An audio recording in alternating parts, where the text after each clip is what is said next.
Hey folks, welcome to another video. Over on Patreon this month, I'm fulfilling a request to share some of how I work with colour, starting with my card readings and perhaps branching off into more avenues later. And this series being released over there inspired today's video, which is sharing my favourite decks to use when including colour associations in my readings. It's quite funny because I only recently stated that I didn't think this was something I could share. And merely that's because my associations are vast, very varied, and that's within the selection for each colour. So they contain contrasts and contradictions, and there's quite a lot to choose from per colour. And then I guess which association I select is based on the context of the reading, what I see in the cards, the shade of the colour, and how I feel in the moment. Essentially, all of my reading styles and colour work are integrated into this kind of personalised method and approach, which I'm sure others might share, but I've genuinely no idea. I didn't find in my experience and my practice over time many benefits in whittling down my colour work to just one or two focuses or concepts, unless perhaps I'm doing workings with candles, thread, things like that, because it then does make more sense and I do have a more concise selection from that. But readings really open me up to my whole internal catalogue of references, as it were. But anyway, colour theory, correspondences, and how it infuses culture and lifestyle is quite vast discussion-wise also. And we can find so much variety even within cultures depending on the era, tradition, and more. So I'm not really going to go into that today, some of which I detail in depth over on Patreon, including how I came to my associations and what I believe influenced these over the years. I will say that I'm certain you can do colour work with any deck before I get into this today. And also there are a myriad of approaches. Some decks have their own system already built in for colour, so there are chakra-based decks made for colour work specifically, and there are just those where the colour stuff is kind of baked in. So they have their own system, which is referenced perhaps in a guidebook. Then there are sort of pre-existing colour discussions for some decks. One example would be the 𝗕𝗿𝗄𝗕. I'm using that because most people are familiar with it. Sorry, I didn't get a card. I will try and put one up now. But if you take the 𝗕𝗿𝗄𝗕, there are a bunch of discussions and books on the colour of the cards. So for the fool's rose, the sack bag, the background, what they're dressed in, and of course other symbology is discussed as well, such as the dog, etc. So there are a lot of options when you want to do colour work. Are you only looking to see repeat colours? Are you working with them all? Will you wait to see if one intuitively grabs you? Or are you intentionally coming to a deck to include this in your workings? So there's a whole discussion of associations, which again, if you want to hear mine, you know where they are. But today I thought I'd share the predominant selection of my favourite decks to use when I'm consciously including colour work into my readings, and in several instances, some of their far less obvious companions, which seem to work well when paired with a more obvious deck, but don't necessarily spark that for me alone. So let's settle in and look at some decks. I will include some example readings if I get a chance, but I do want to really emphasise that this is by no means an exhaustive insight into my practice with this, nor every approach and style that I take, because that would just take quite some time and a lot of videos. But still, I hope that you enjoy this. So getting into the selections, I did want to break them into categories, but what I realised is that there are several categories and some of these decks traverse them. So I just want to highlight a few key points, and then I'll mention what of those hit per deck. So some of the things that I really enjoy for colour work, because I don't actually have any colour specific oracles. I have two on my wish list, but I've just never seen it stocked over here and never had the funds to get it from overseas. So you're not going to see any actual colour decks today, if that makes sense, like the oracles that are just pink and purple and periwinkle and you name it. But they do look amazing and I would love one, yes.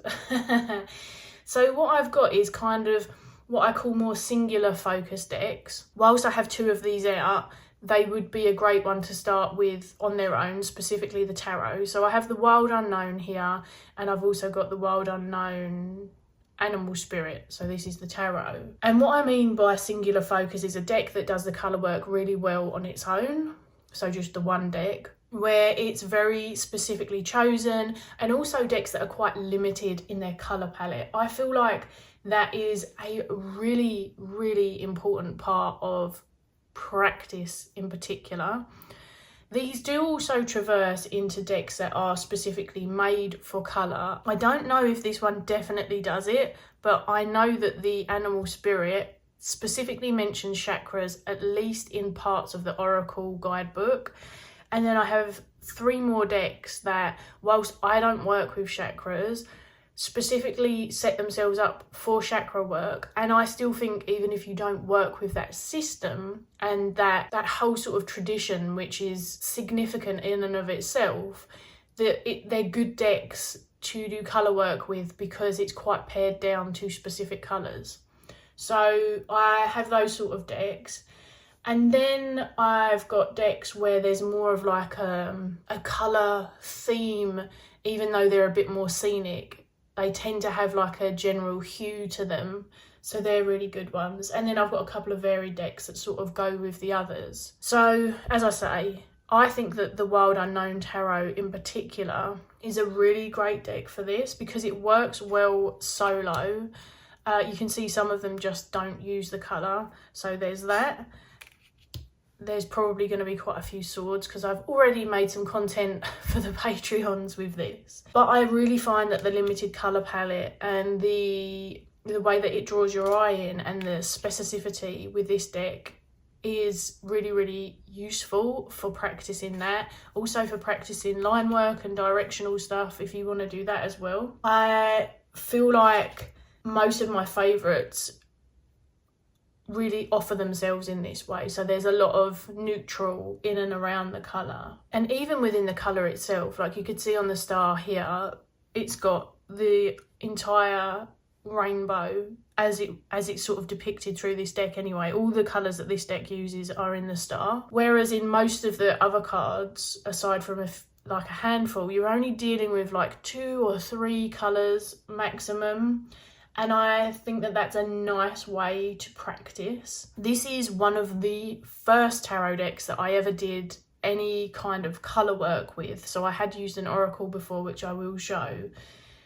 But this one, it just really brought it into focus for me. And the funny thing is I guess I was working with colour and tarot before, but in a different way. So before, when I was doing a lot of colouring, that's what my Instagram started out as. And sometimes I would pull a card from the deck, not this one, but some others that I'd had since I was younger, use the colour palette as inspiration for the piece that I was colouring. And so I was already kind of aware of colour palettes and playing with them in decks, but I hadn't really brought colour work into the reading styles because I'd only just got my decks back out and I was only sort of re-familiarising myself with them. And this was sort of like early 2015, I think. So by the time I got this in, I think 2016, this was one of the ones where I just felt like the selection of colours allowed for that colour association practice. It wasn't too overwhelming. I do think it's a good beginning one to build on. But what I would say is with any deck, if you're practicing with a deck and you haven't really built up any colour associations to begin with, then you really want to be comfortable with the system that you're using, in my opinion, because then you can focus on, let's get another colourful card up. So you can see that we've just got the yellow and then the blue at the top of the mountain. So when you pull one of these out, you can really focus on how the colours make you feel, what they remind you of, memories, objects, nature, you name it, and perhaps even jot them down if you'd like to build upon that or have something to reference, you know, because how you feel about a sky blue and what that conjures for you may be really different to like a deep ocean blue, or like a lime green versus a forest green. It's going to bring up different stuff for you. I use the word feelings a lot because I do get a lot of feelings when I look at colours, but it could be anything, like I say, the memories, the objects, the things that you are in relationship with. So if we bring the animal spirit back, I feel like it's a really good one to practice with, as long as you're either comfortable with just focusing on the colour stuff and then perhaps using the book if you're not familiar with the animal stuff, or if you're already familiar. So we can see here octopus. And also I like where the colour's focused. Octopus is really focusing in on their head and something about perhaps their brain. It's got all of the colours here. Like I say, there is a chakra system, but I feel like you can be aware of that and not work within it still. Whereas the scorpion, all of the colour is centred around their sting, and they really only have like 3 colours. We've got some red bleeding out into orange, bleeding out into yellow. Quite quickly, this reminds me of fire, which actually, because this one has elemental associations, it is the fire suit. So there's that as well. That doesn't always line up, because here we've got the starfish, and again we have what I would imagine in the chakra system is like quite a sacral root sort of colours, but that is our water. And then it has a spirit one as well. But you can see the phoenix, again, a very fiery one, sort of honouring the energy of the card. And what you'll realise is that a lot of the time, these are insights and glimpses in these decks in particular into what we know about the animal, perhaps some of their behavioural stuff, or even the folklore that goes with them. So I really love these two for that sort of singular focus. I feel like they're really good practice decks for colour work in general when you're building up that practice or even associations.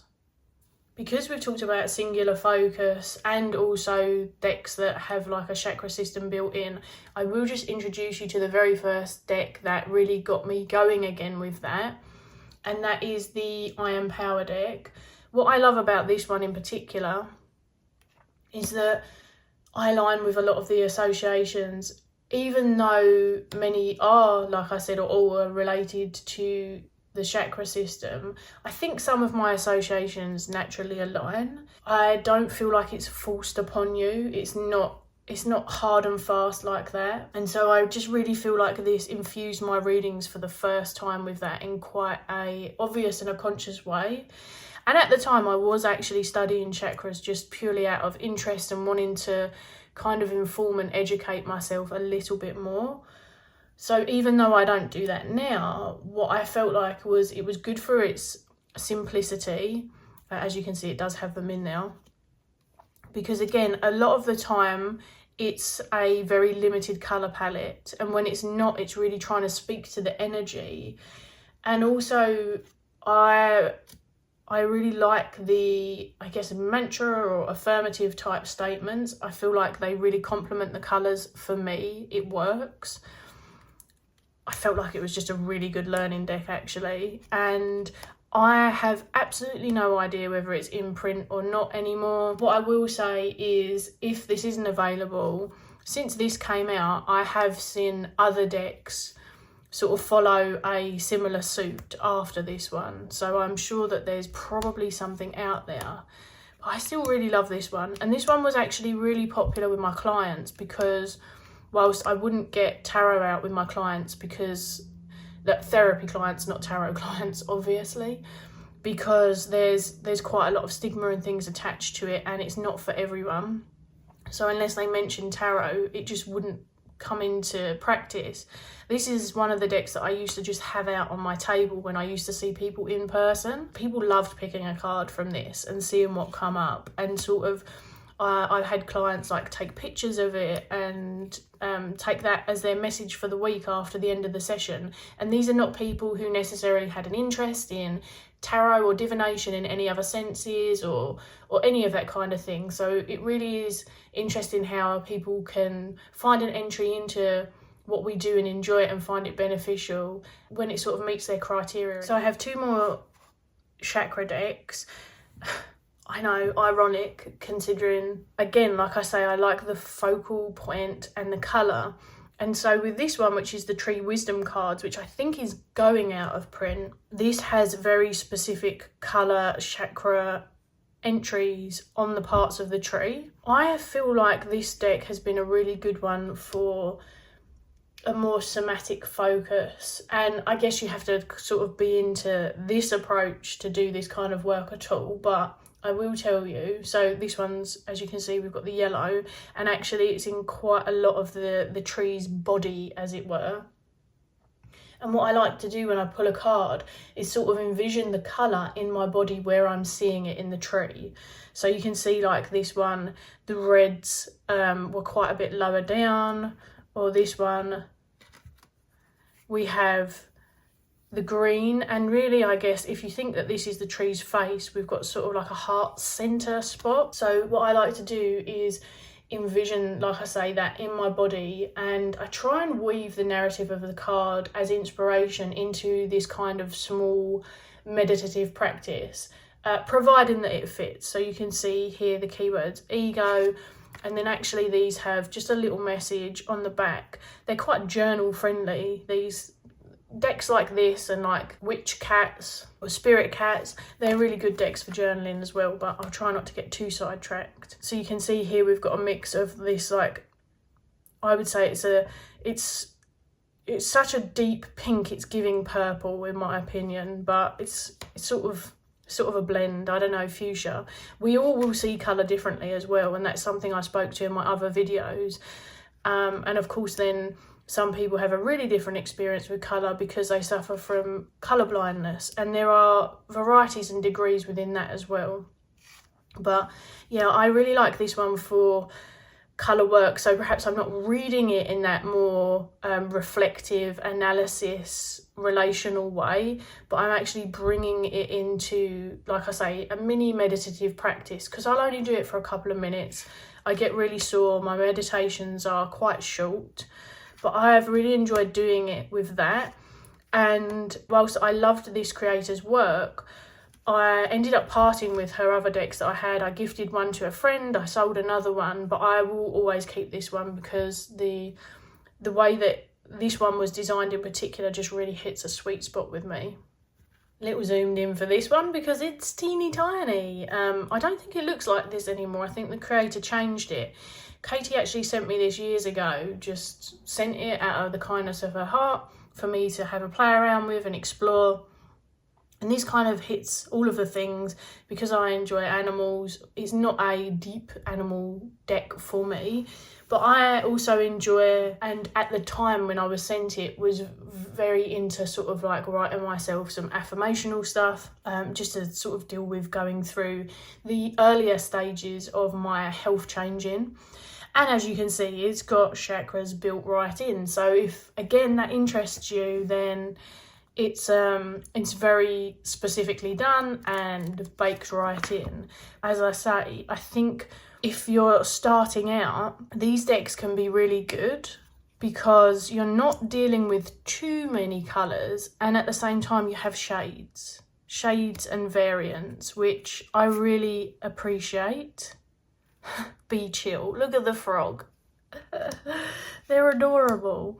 So this is a deck that actually the key phrases, as it were, the key words, they're so playful and fun, and yet they do seem quite fit in with the animals, even if they're quite sort of, I don't mean surface based in a bad way, but it's fitting enough, and I don't feel like you then have to go off on a whole exploration about why the animal is with the colour, etc. But you can just really focus on what the colour means to you and why the keyword might even complement that colour.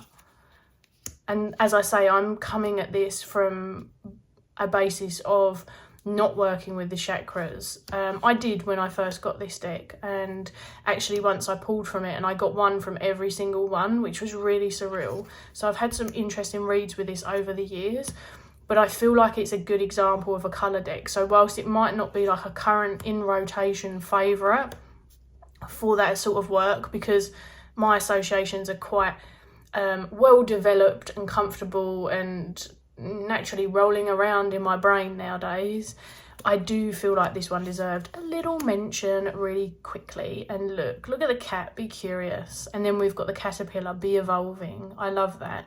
And so how does evolution and purple sort of work for you? Or curiosity and red? Curiosity and red sort of speaks to me of red being perhaps a little bit dangerous, you know, but also the passion of curiosity and wanting to discover things.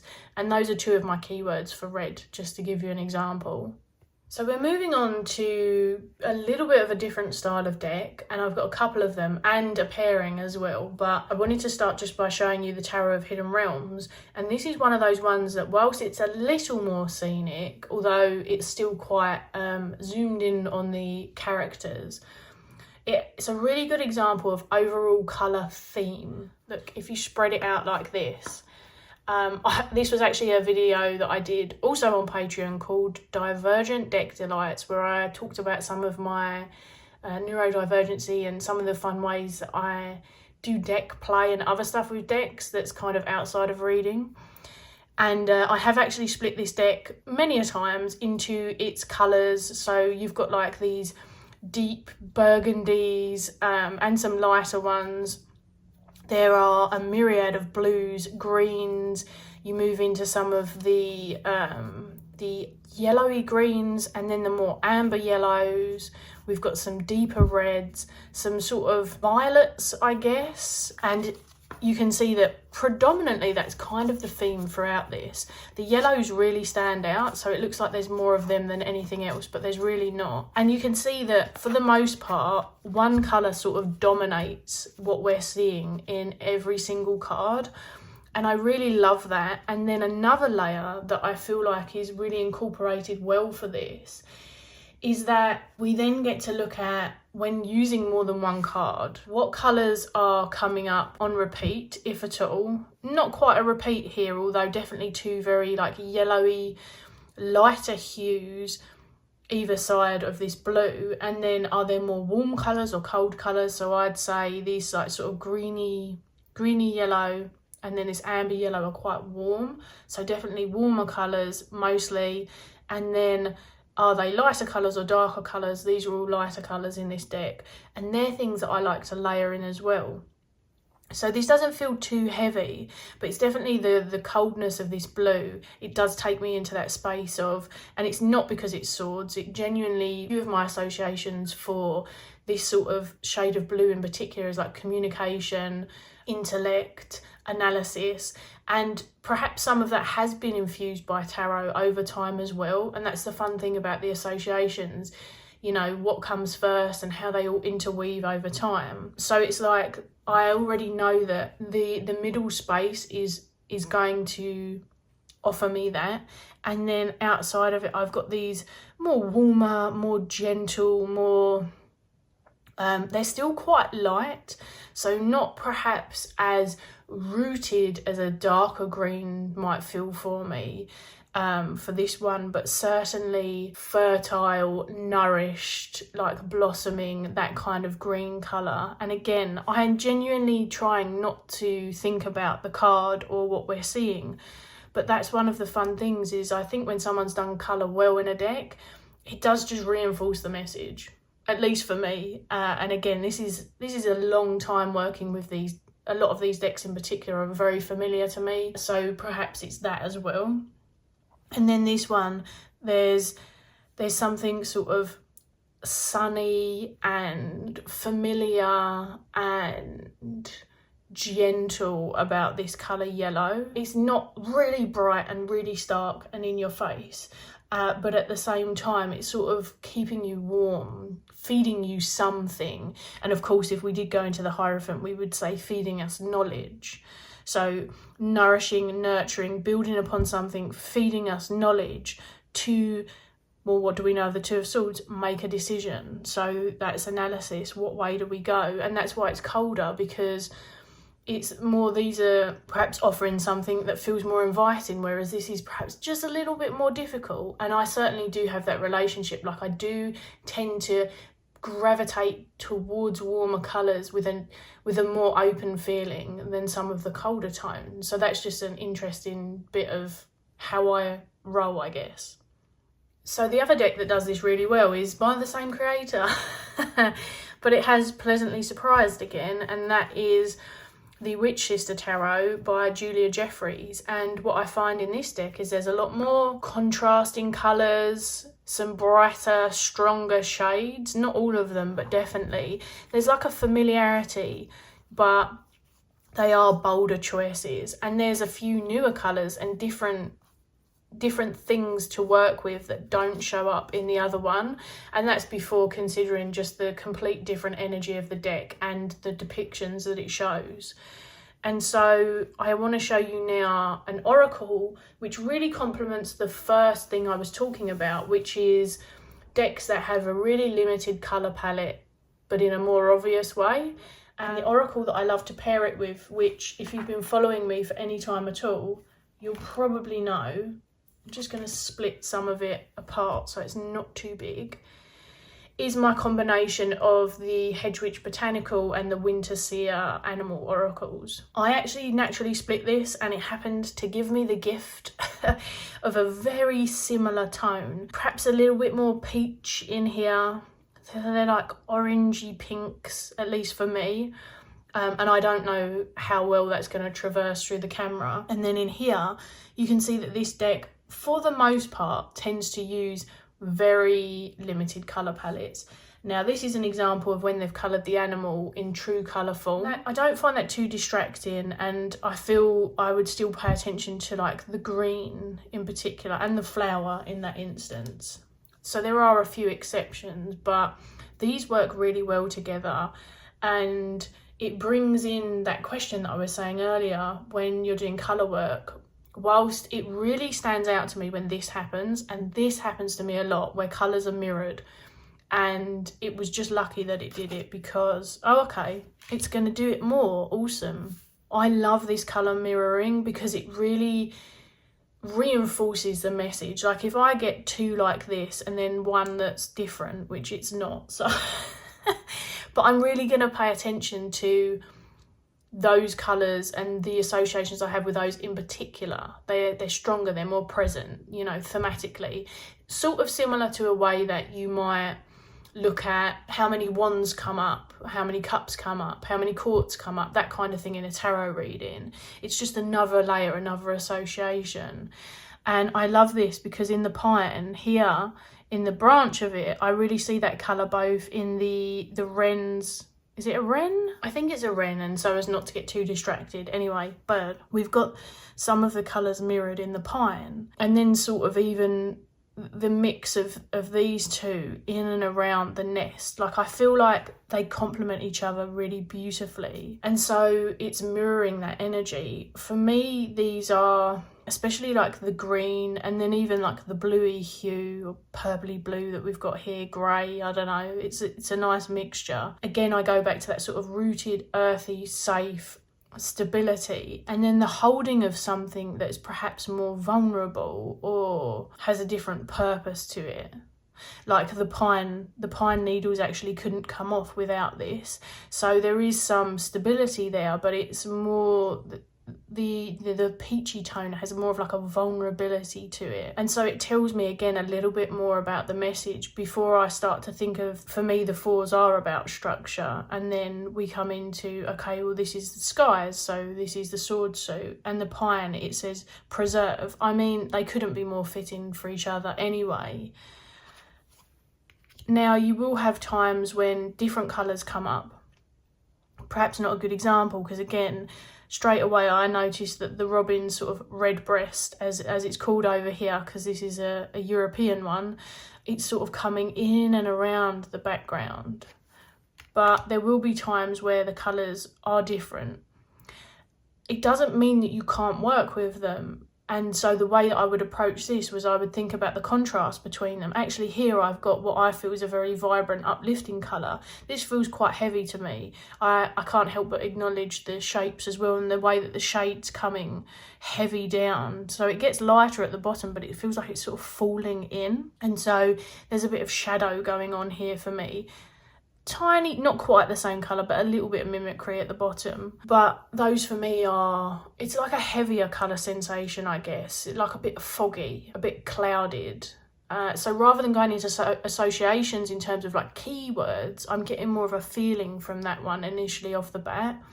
Whereas this, and the way that a few of the sprigs are green, feels very sort of hopeful to me. And again, I go back to that nature, not because it's a plant, but because of that very fresh green. It's quite a hopeful and uplifting colour for me. I have a lot of it. I don't wear it because I'm not a very colourful person, ironically, but I have a lot of it in and around. I love my like greeny and greeny blues, even in my crystals. Like, yes, that's a fake plant because my cat eats everything, but I like to have a lot of that colour around me. I like to be out in nature with the grass, with the moss, you know, so that relationship with it is woven into how I engage with this particular colour and how it makes me feel and my association with it. So there is a lot of fertility and nourishment in there. It is one of the more heartfelt, empathic colours for me in particular. And so I might look at how those two are in contrast to each other and how either one can help the other and perhaps lighten this up, or how they're interacting with each other. What one's getting focused, is one getting forgotten, that kind of thing. And it all breathes into the reading. I fear this video will get too long, so I'm probably going to not be able to do too many more example readings. If you want to see some more of them, then let me know. But we're moving into decks where, do you remember I said I had decks that very much suited this? So this is the Antique Anatomy Tarot, the Ephemera edition. It has a very limited colour palette and it is absolutely perfect for colour work in my humble opinion. All of the flowers have their various different colours. Now, the Flower Oracle is not a deck that I would do colour work with on its own, but because it's flowers and flower-centric, it works beautifully as a pairing with this one. It's always great when similar colours come up. So we have got kind of a bluey colour at the end of the flowers on the honey possum. Yes, there are a few animals in this, but for the most part, it's flower focused. And as you can see, we've still got them in there. And so what I do a lot of the time, as sort of a general rule, is I pay attention to the flower colour in these. They're the colour work that I would do with. So in this one, I would do colour work predominantly with the yellows, the purples, and then this sort of like very aquatic blue. And I find that funny enough, when I do like shuffle and actually read for myself, I do get a lot of the same colours pop up. So I tend to get themes show quite quickly, which of course isn't coming through at the moment. But again, you can still work with the variation of colours because I'm still focusing on a limited selection. Purple and pink. I feel like that's pink. It's quite red, but it is pink. So here, red, blue, pink. And I have absolutely just been delighted with this as a pairing because of that. I feel like it focuses me in on a central point because there is quite a lot going on in the background of this one. And so it really is a deck that requires this to do the work. I will probably do colour work with the Antique Anatomy most of the time. Now, I don't do it every time without fail, especially if I'm reading for someone else, because I might get a little bit of a hit, but also they might get different colour associations. But these are decks that I generally will pay more attention to. This one, the Wild Unknown, and the two Oracle decks that I have meshed together. Oh, I love these two together. So we've got the 6. Very celebratory energy, but also very uplifting colours, optimistic, ambition, that kind of thing. And then the Daffodil, just reaffirming that message. And we've also got Patience, Beginning, and then Vanity, which is a really lovely one because I do feel like courage and confidence are things I would associate with these. And you can move from like confidence and that kind of thing into vanity for sure. So yes, the Flower Oracle is a good example of when I would include it in, but because the other deck does sort of, I guess, the legwork. Like, look at this. On the Emperor, we've got just green sprigs, and then actually on the Poet, we've got a green sprig on top of their head. There is some really just micro tiny little blue flowers on there as well. But I do enjoy sort of seeing them mirror each other as well as play off of each other.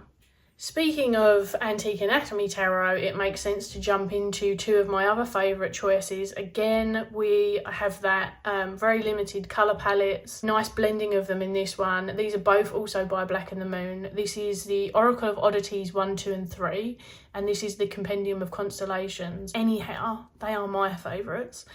And the reason simply being exactly what I said. Very, very limited colour palettes. Small use of keywords, and so what I think there is that they can easily be ignored if you're really wanting to focus in on the colour. This one in particular, the Compendium's really good for doing that work as practice on your own. The Oddities feels like it's better for doing that with perhaps another deck as well. But both of these get a lot of use, and the Compendium is one that I practiced just bringing a little bit more of that into my work with as well. It was one that I managed to nab not quite early on, but perhaps midway of returning to the community. And there is the occasional, I think, chakra entry, but for the most part it's just whatever felt fitting, I guess, for Claire. But I really like these two, and the thing, I guess this one's very obvious, and actually I use this one with a very unexpected deck. I fear that I won't get enough time to show too many examples, so I'm just going to bring it in here quickly. This is quite a wild example, but this is the Mind's Eye Tarot. But what I often do with the Compendium of Constellations is I see what colours are coming through on this, especially, okay, here, and then I notice if it's complementing it in any of the tarot cards in particular. And that helps me sort of build a story, as it were, and they work really well together. I don't think I would do colour work with this on its own because there's actually quite a lot going on colour-wise in it. But often I can really pick out some of the colours, the yellows here, the sort of reddy orange that's in here, and even the darker. And, well, lovely.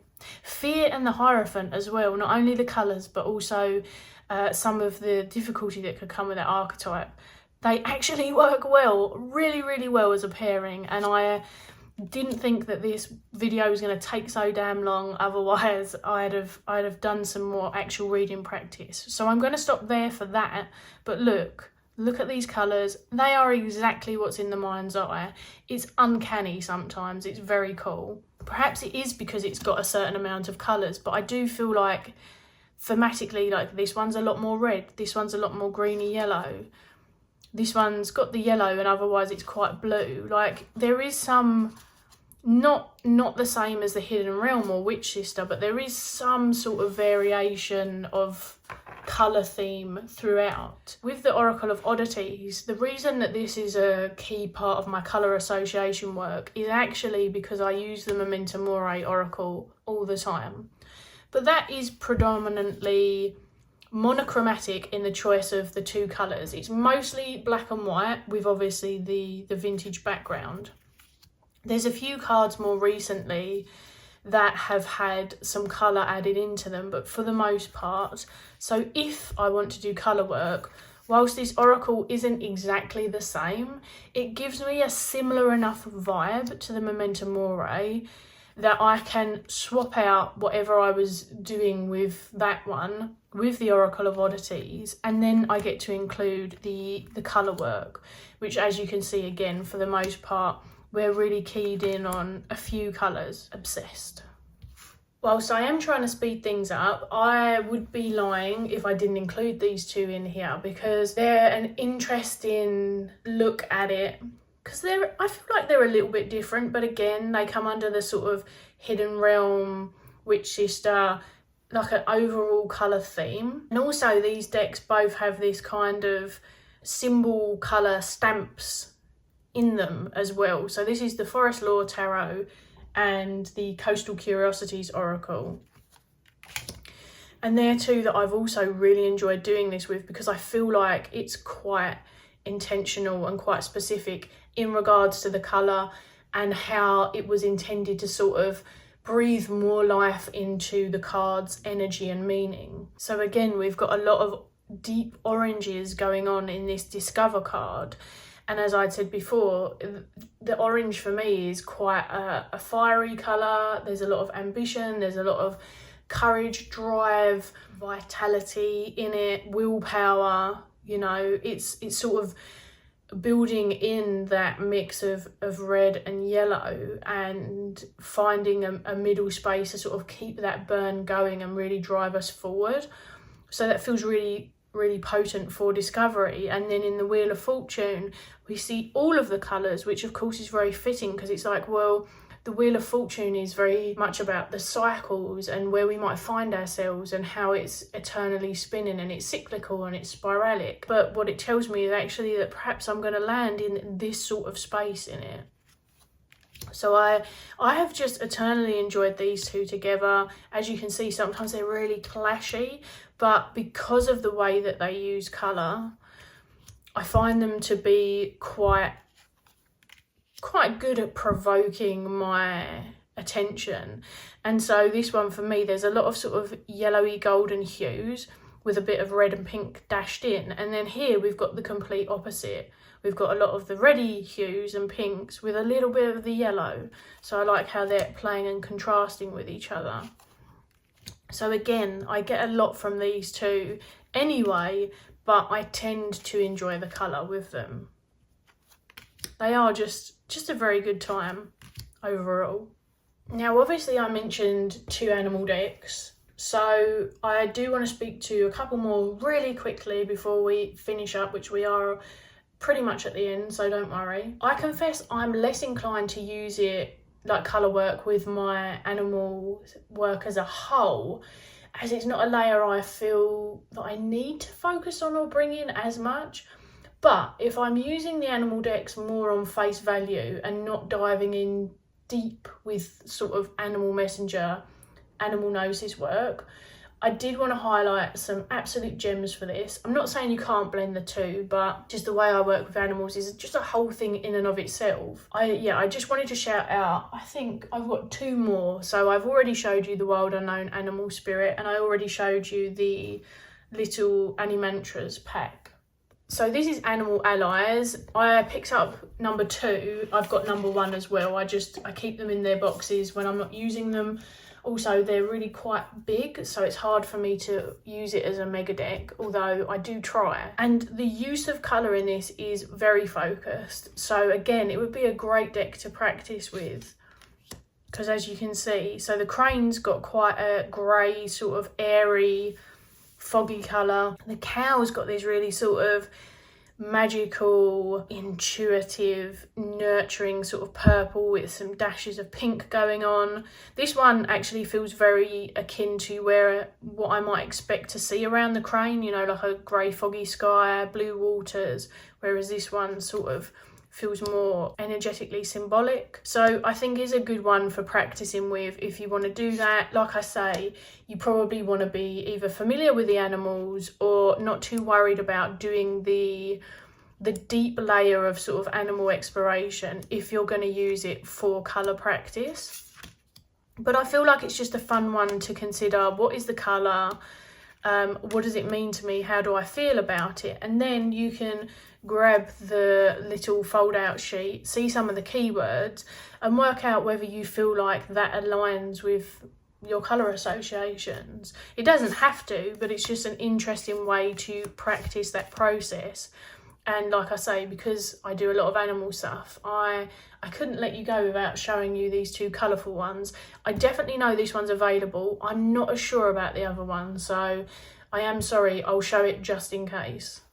So the other one is Animal Kin Oracle cards. I haven't showed you the box because I have an indie copy of it, but it did come out mass market, did look a little bit different. The cards were slightly larger, but again, there's a very, very clear use of colour here.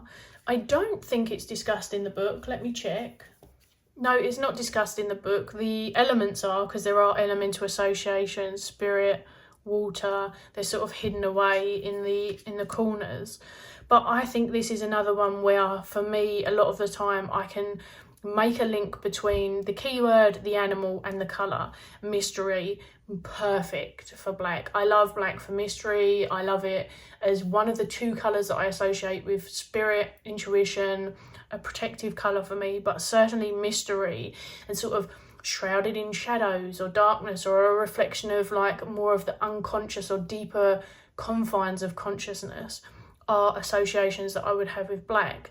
And so that's woven in beautifully with this. And I love that they've used this emerald to lime green cat's eye colour, which is very similar to our cat. And they have added hints of it in the background as well. These repeated patterns are enjoyable to look at if you're like myself. Pig really just reiterates again its colour. So you'll see that a lot in the animal. Their colour is an expression of the border, but I love this for little piglets because I do think that they're full of sweetness and joy. They jump around and squeal. It's really adorable. At least it makes me feel quite joyful, quite calming. I grew up around farms, so there is a harder side to that as well, but at the points that I was growing up around farms, because it wasn't constant, I relished seeing the animals and the baby ones. So I definitely would add that association to both pig and that really gentle pink colour. Like, it's not even bubblegum, it's even more pastel than that. So I feel like this is a good one for colour shades, colour blends, and just, again, practicing. You've got a little keyword. If you want it, you can ignore it. You don't have to know loads about the animal. You can really just focus in on what you've got from these. So maybe it's one that's still available or will come back. Like I said, I can't quite work it out. So there you have it. It's definitely not exhaustive. I didn't even get to give you as many examples as I wanted. I was actually going to get really deep into a reading, but there were more decks than I realised, and considering they were surrounding me, you would think I would know. But they are, as best as I can do looking at my collection, which I can pretty much see all of, and what I use on a regular basis, aside from, like I say, the animal ones I perhaps do less of that with. But they are my go-to colour work, colour association decks and their companions. And I just thought it would be a really fun topic to come and share over here. And if you want to request expansions or perhaps other layers that you might think or know that I incorporate into my work, you know, let me know. As I say, I go into this in a lot more detail in a 3-part series over in Patreon, which, depending when this is released, some or all of them will be out. I actually will be sharing on there as well a reference sheet of the myriad of main associations that I have for each sort of colour, not going into their shades, but just as general blocks. And then a sheet for others to sort of do their own, alongside some techniques on how to build upon that if you haven't really. The reason that I was hesitant about it is because it is quite a personal thing. So I would encourage people to, yeah, sure, use other people's associations, especially when you're learning, fill them out, but build upon your own, because it's far more powerful and meaningful, in my humble opinion. At least with this, you know, one tradition's just not going to fit all, and a lot of the colour stuff that I see in sort of beginner stuff or like witchcraft offerings or like I say, it's sort of whittled down, and it's too refined for me, because I have these feelings towards the shades and these sensations and things that I associate them with. It's just a far larger topic and discussion, and sometimes a keyword traverses a couple of colours as well. It's fun to play with, and that stuff is going to be over there for hopefully understandable reasons. But otherwise, I hope you've had fun with this. I look forward to hearing from yous, and yeah, I'll be back soon. Bye.